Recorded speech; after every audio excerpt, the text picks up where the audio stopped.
Bleach and stale coffee felt permanently tattooed into her sinuses by 6:14 a.m. Her 14-hour shift was finally dead. All she wanted was a cold beer and a scalding shower. Instead, asphalt vibrated beneath her clogs, a Black Hawk dropped from the sky, and men with rifles called her "Ma'am." The locker room of St. Jude's Memorial smelled like a failure of ventilation. It was a suffocating blend of aerosol deodorant, damp cotton, and the unmistakable metallic tang of dried blood that somehow always clung to the soles of rubber clogs. Maggie sat on the wooden bench, her shoulders curved forward, staring blankly at the rusted hinges of locker number 42. She didn't move. For 3 full minutes, she just breathed in the stale air, letting the adrenaline of a 14-hour trauma shift slowly drain from her system. It felt like sand pulling away from a shoreline, leaving nothing but cold, wet fatigue in its wake. Her right hand throbbed. She had spent 20 minutes performing chest compressions on a 50-year-old man who smelled of cheap gin and stale tobacco, only to hear the inevitable flat line and the doctor's hollow, "Time of death, 4:12 a.m. She rubbed her knuckles, the joints stiff and aching. There was a smear of ultrasound gel dried into a crust on the left sleeve of her navy blue scrubs. She scraped at it with a thumbnail. It flaked off like dead skin. "Rough one?" Maggie didn't look up. She recognized the raspy smoker's voice of Miller, the charge nurse, who was currently wrestling her swollen feet out of her shoes a few lockers down. "Bed 7-coded twice," Maggie said, her voice flat, devoid of the theatrical empathy new grads brought to the floor. "And the MVC in Bay 3 needed a massive transfusion. Blood bank took 20 minutes to send up the uncross-matched O negative. I swear I'm going to key the phlebotomist's car." Miller snorted, throwing a soiled scrub top into the laundry bin with a wet slap. "Get in line. Go home, Maggie. You look like hell." "Feel like it," Maggie muttered. She stood up, her knees popping loudly in the quiet room. She didn't bother changing out of her scrubs. It was too much effort to unbutton her jeans, too much effort to pull a sweater over her head. She just shoved her arms into a heavy olive-drab parka, a relic from a life she hadn't lived in 8 years, grabbed her canvas tote bag, and pushed through the swinging doors. The transition from the artificially lit, climate-controlled hospital to the raw morning air was always a shock to the system. The automatic glass doors slid open, and a blast of November wind hit her in the face. It was 34 degrees. Frost dusted the concrete pillars of the ambulance bay, glittering under the harsh amber glow of the security lights. Maggie pulled her collar up, burying her chin in the worn fabric. The parking lot was mostly empty, a desolate expanse of cracked asphalt reserved for the night shift. Her car, a faded silver 2009 Honda Civic with a dented rear bumper, sat under a flickering lamppost at the far end of the lot. She began the walk. Her orthotic inserts squeaked faintly against her socks. The cold air stung the back of her throat, but it helped clear the residual smell of vomit and latex from her nose. She dug into her pockets, her fingers blindly searching for her keys among crumpled alcohol swab wrappers and a stray syringe cap. Her thumb brushed the jagged edge of her house key just as the ground beneath her feet began to vibrate. It started as a subtle hum, a tremor in the soles of her shoes. Maggie paused, frowning. She looked towards the nearby interstate, expecting to see a line of 18-wheelers barreling down the highway. But the highway was quiet. The grey light of dawn was just beginning to bleed over the horizon, painting the sky in bruises of purple and slate. The vibration deepened. It moved from the asphalt up through her calves, rattling in her chest cavity. It wasn't a siren. It wasn't the high-pitched, frantic whine of a life-flight medical chopper. She knew that sound intimately. This was different. This was a heavy, concussive thumping that seemed to displace the very air around her. Maggie squinted against the wind as it suddenly whipped up, violently. Dead oak leaves, crumpled fast food wrappers, and grit scraped across the parking lot in frantic spirals. A plastic grocery bag slapped against her knee and wrapped around her leg. She kicked it away, her heart executing a slow, heavy thud against her ribs. The noise became deafening. It dropped out of the low cloud cover like a descending predator. A Sikorsky UH-60 Black Hawk. But it bore no medical insignia, no bright orange stripes or red crosses. It was painted a matte, light-absorbing black. It had no tail numbers. Maggie stood frozen beside the driver's side door of her Civic.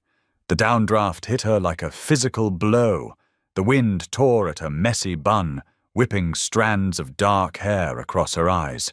She threw an arm up, shielding her face from the flying gravel and dust. All around her, car alarms began to shriek, a discordant, panicky chorus completely drowned out by the roar of the twin turbo-shaft engines. What the hell is this? She thought, the sheer absurdity of the moment short-circuiting her exhaustion.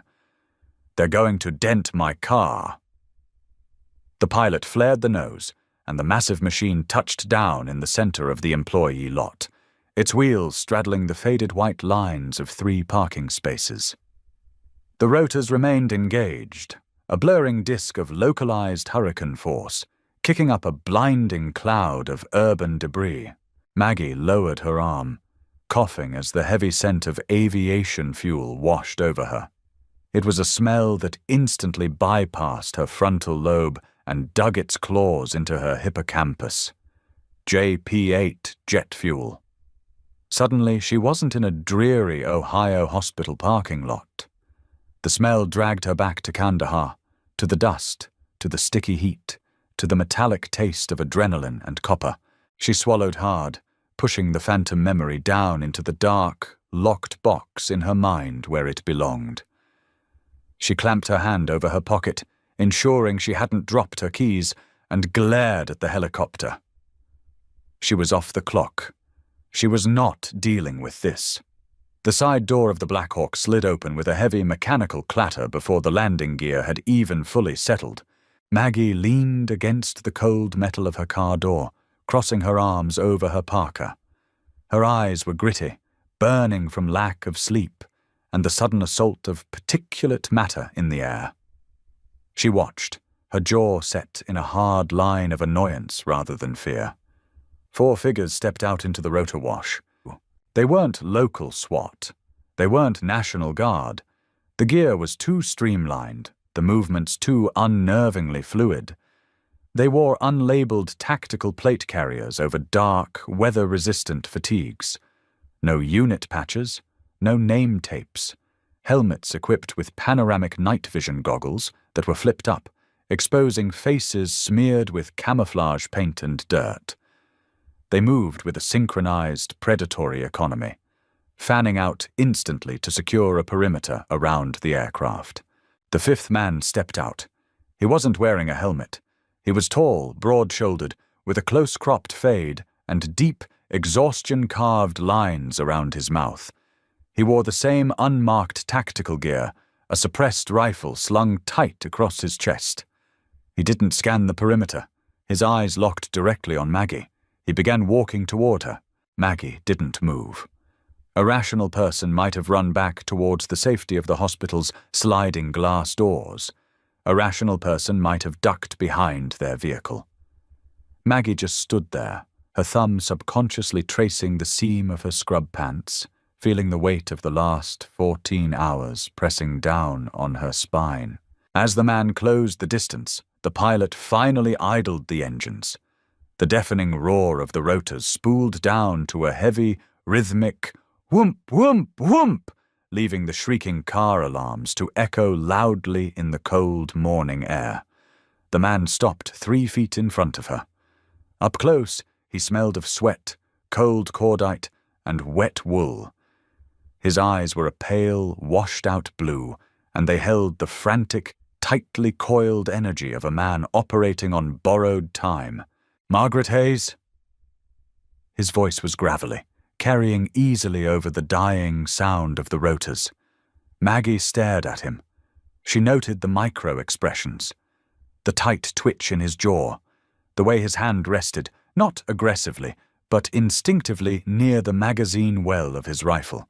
He was terrified, masking it well, but terrified nonetheless. "It's Maggie," she said. Her voice cracked slightly from disuse. She cleared her throat. "And I don't know who you are, but you're blocking my exit." The man didn't blink. He stood rigidly at attention, a jarring posture in the middle of a hospital parking lot, scattered with wet autumn leaves and fast food cups. "Ma'am," he said, the word punching through the air with practiced military deference.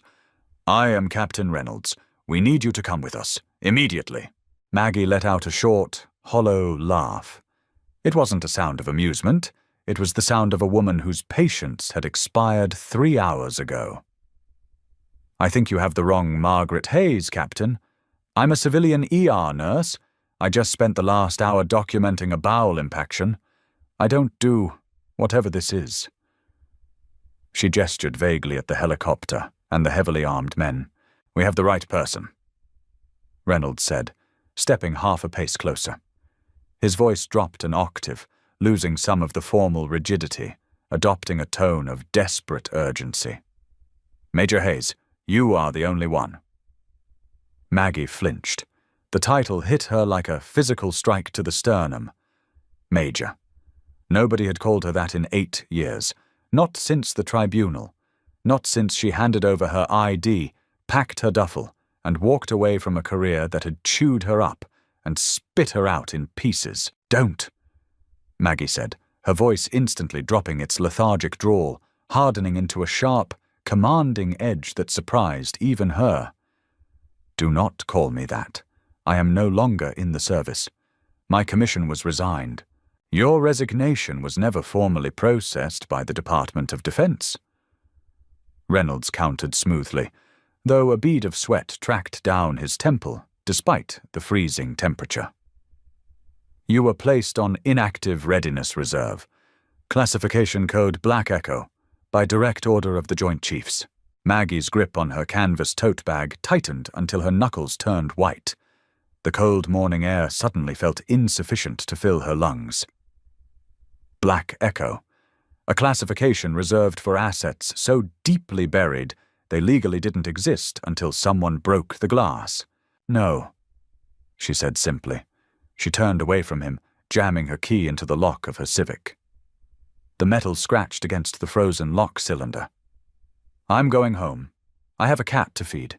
You can take your Black Hawk and your Black Echo bullshit and fly back to whatever hole you crawled out of." A heavy, gloved hand clamped down on her wrist. Maggie froze. She didn't yank her arm away, but every muscle in her body tensed, preparing for violence. She turned her head slowly, her dark eyes locking onto Reynolds's pale ones. "Remove your hand, Captain," she said softly. Reynolds held her gaze for a second, then immediately released her, taking a smart step back. "Apologies, ma'am, but I cannot let you get in that vehicle." "Are you arresting me?" "No, ma'am." "Then get out of my way." "It's Overwatch, ma'am," Reynolds blurted out. Maggie stopped. The key, halfway turned in the lock, slipped from her fingers and clattered onto the asphalt. She didn't move to pick it up.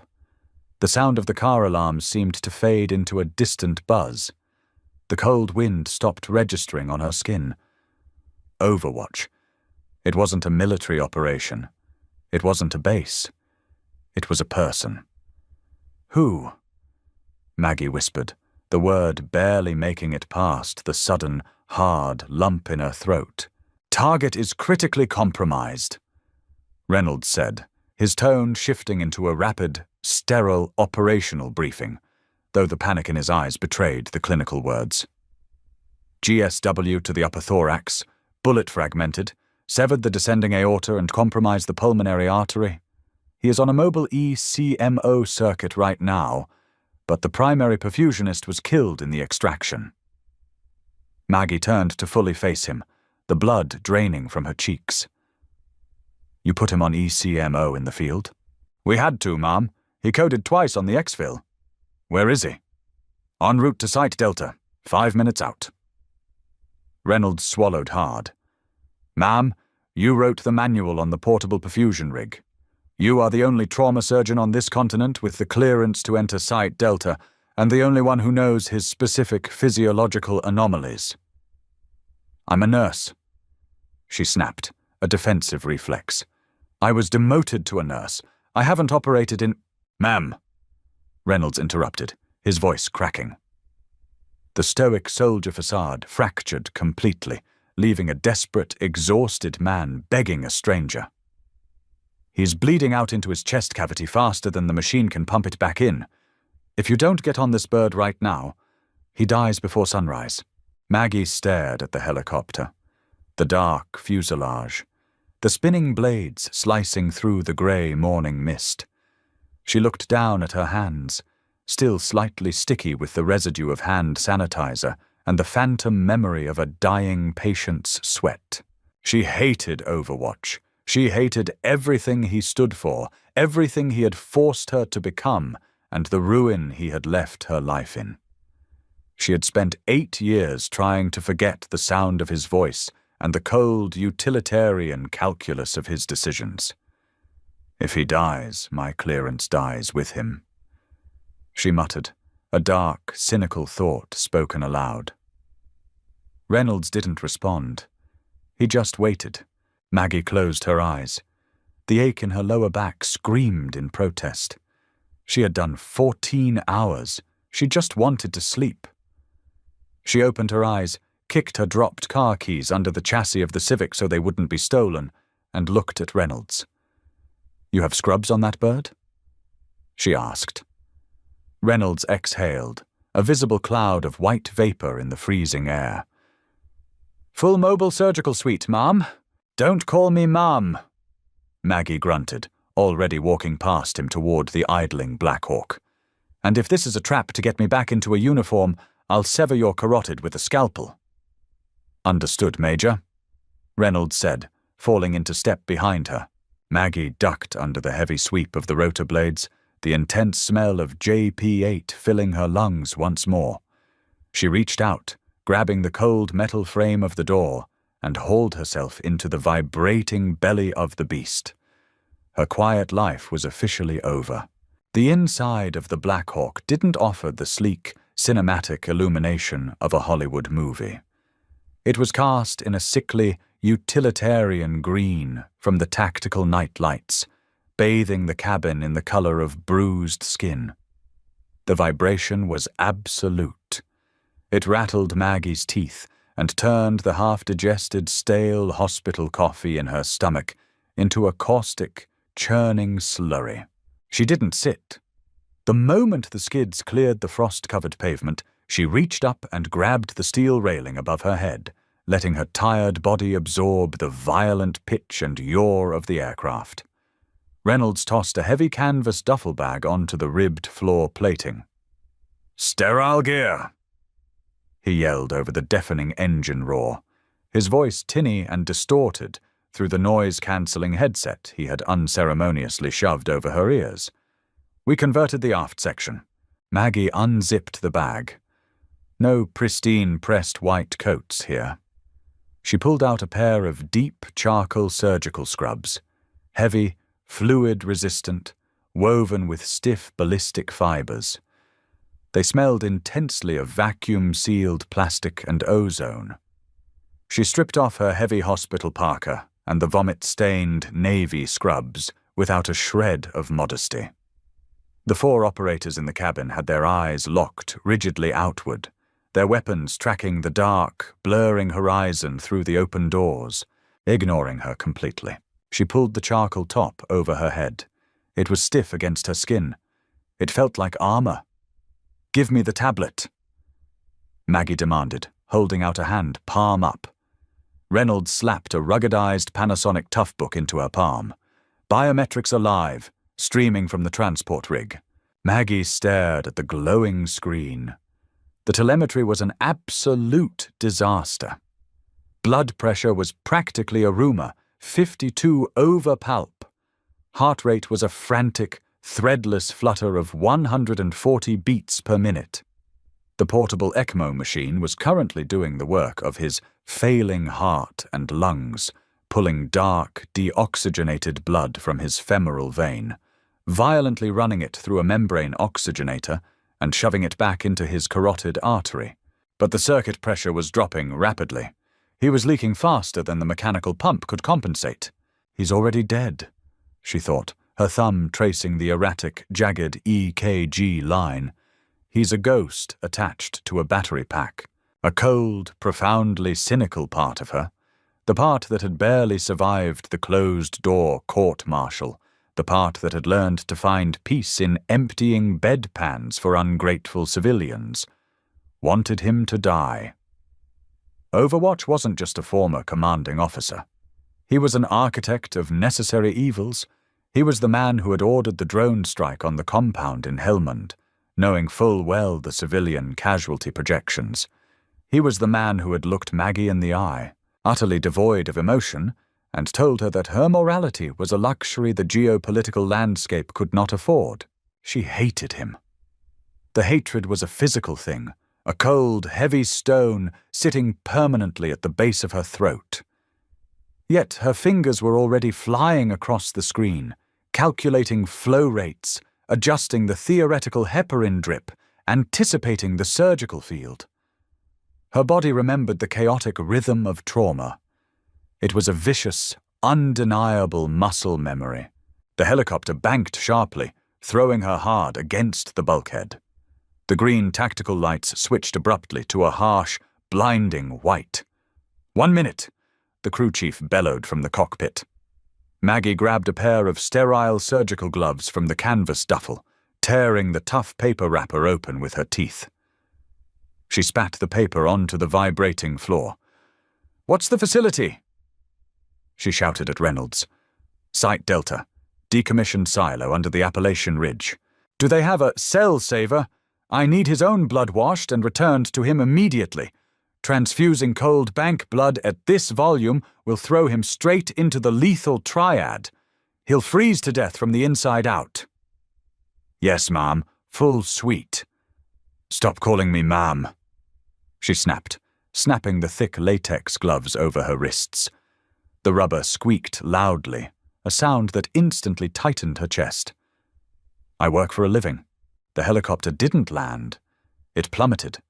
It was a tactical, stomach-dropping descent that ended with a jarring, bone-rattling thud against solid, subterranean concrete.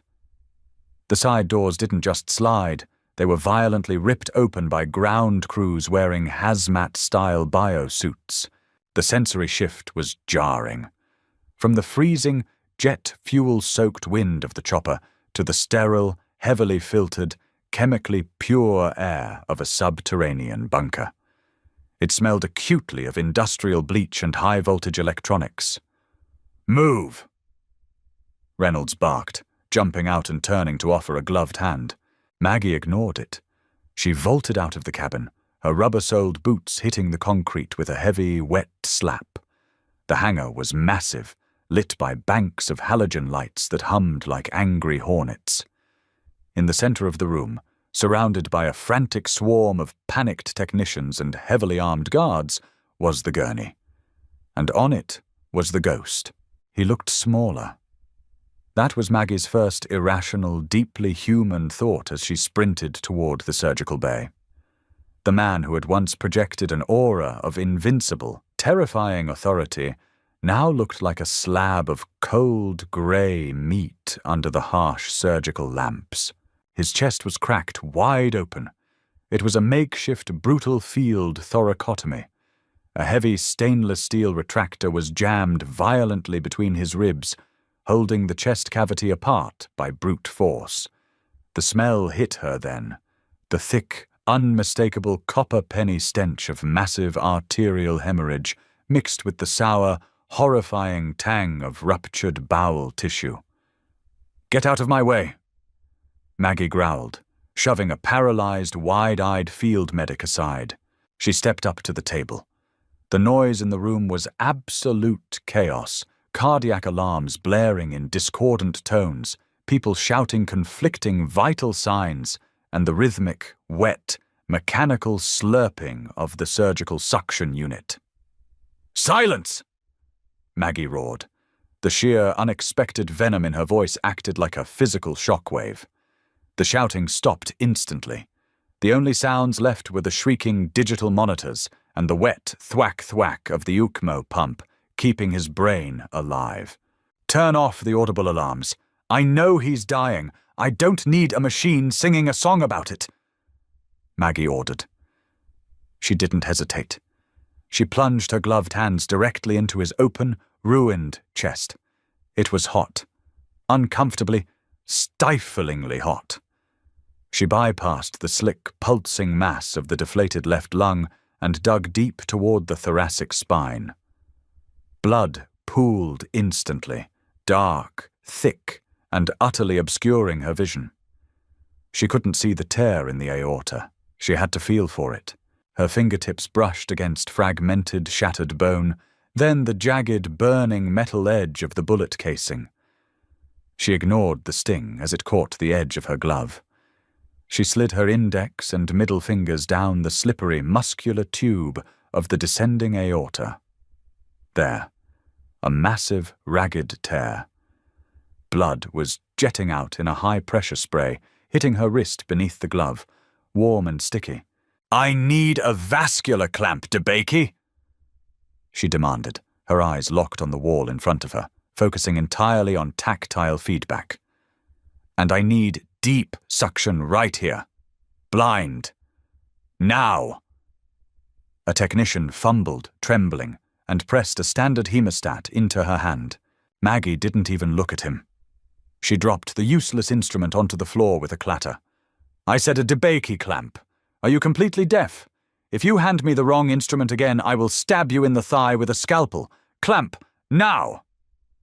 A different hand, steady, calm, and wearing a faded tactical sleeve, pressed the correct, long-handled clamp firmly into her palm. She recognized the grip. "Reynolds. Good," she muttered. She manipulated the clamp blindly through the rising pool of blood, using her fingers as a desperate guide. It was a millimeter game. Too tight, and she'd crush the fragile, dying tissue. Too loose, and he'd bleed out into his own chest in 3 seconds flat. She squeezed the ratcheted metal handle. Click, click. The high-pressure spray against her wrist abruptly stopped. "Aorta is clamped," Maggie announced, her breathing suddenly heavy, sounding ragged even to her own ears. "Suction the field. Let's see what we're actually dealing with." The suction cleared the well of blood, revealing the ruin beneath. The damage was catastrophic. The bullet had ricocheted off a rib, shredded the pulmonary artery, and clipped the aorta on its exit path. It was a devastating mess of torn tissue, severed vessels, and pooling gelatinous clots. Her hands started to shake. Just a slight, terrifying tremor in her left index finger. The adrenaline was cresting, threatening to break down the dam and flood her system with sheer, paralyzing panic. She closed her eyes for 2 seconds. She pictured the rusted hinges of locker number 42 back at St. Jude's. She pictured her dented Honda Civic sitting under the flickering lamp post. She grounded herself violently in the miserable, mundane reality of her civilian life to escape the crushing weight of this one. She opened her eyes. The tremor was gone. "Proline suture, 4-0, and get the cell saver running. Pump that washed blood back into him before his brain starves," she commanded. For the next 45 minutes, Maggie ceased to be a human being. She became a machine. She was an artisan of flesh, needle, and thread. She sewed the shredded pulmonary artery with tiny, perfect bites, her movements economical and brutally precise. She didn't think about the man bleeding on the table. She didn't think about the lethal orders he had given or the lives he had casually ruined. She just saw pipes, broken, leaking plumbing that desperately needed to be patched. Sweat dripped from her forehead, stinging the corners of her eyes. A scrub nurse, a real one this time, wearing sterile greens and a mask, gently patted her brow with a rough gauze pad. Maggie didn't acknowledge the touch. "Removing the clamp," Maggie said, her voice hoarse, scraped raw from tension. She carefully released the DeBakey clamp. Every eye in the subterranean room locked onto the surgical field, holding their breath. The repaired vessels bulged violently as the intense blood pressure returned. 1 beat, 2 beats, 3. A single tiny drop of blood beaded at the edge of the suture line, swelled slightly, and then stopped. The repair held fast. "He's tight," Maggie whispered, exhaling a breath she felt like she had been holding for an hour. "Chest tube. Let's pack him, wash him out, and prep for closure." She took a slow step back from the steel table, letting her heavy arms drop limply to her sides. Her shoulders screamed in agonizing protest. Her lower back felt like it had been hit squarely with an aluminum baseball bat. The sterile gloves she wore were stained a deep, rusty, permanent crimson. The monitors behind her began to gradually change their tune. The frantic, erratic numbers stabilized into a slow, rhythmic pattern. Blood pressure climbed to a shaky, but sustainable 80/50. The ghost was tethered back to his physical body. Maggie stripped off the bloody gloves, throwing them heavily into a red biohazard bin. She didn't wait for congratulations. She walked away from the bright lights of the table, retreating toward the dim edge of the massive surgical bay. She leaned her weight heavily against a cold, damp concrete pillar, eventually sliding down the rough surface until she was sitting on the floor, her knees pulled tight to her chest. She rested her sweaty forehead on her knees. The metallic, sweet smell of blood was still there, coating the back of her throat. It would always be there. Heavy tactical boots approached her position. They stopped exactly 2 feet away. Maggie didn't look up. "He'll live, Reynolds. Tell the Joint Chiefs their pet monster is still breathing." Reynolds didn't offer a hollow platitude. He didn't offer generic thanks. He just stood there for a long, agonizing moment, the silence thick and heavy between them, punctuated only by the hum of the bunker's ventilation system. Then, very quietly, she heard the distinct rustle of ballistic fabric, the heavy creak of tactical gear, and a solid, unmistakable thud against the concrete floor. Maggie raised her head, her dark, exhausted eyes blinking in the dim light. Captain Reynolds, a man who answered to no one but the deepest shadows of the Pentagon, had dropped to one knee. Behind him, standing in a perfect, rigid line, the 4 operators from the Black Hawk had stopped their perimeter pacing, turned directly toward her, and snapped into crisp, perfectly synchronized salutes. "Thank you," Reynolds said. His voice was entirely stripped of all military protocol, leaving nothing but raw, exhausted, profoundly human gratitude. "Ma'am," Maggie stared at them. The bitter, cynical remark she had carefully prepared died instantly on her tongue. She looked down at her bare, slightly trembling hands, still smelling of latex and copper, and then back up at the imposing soldiers offering her their absolute reverence. She closed her eyes, letting the back of her head hit the hard concrete pillar with a soft thud. Her shift, it seemed, was still not over. If Maggie's intense journey pulled you in, please hit that like button and subscribe to our channel so you never miss a chapter. Tell us your best theories about her next move in the comments below, and share this gripping thriller with your friends. We cannot wait to see you all again in the next dark, thrilling, and incredible episode.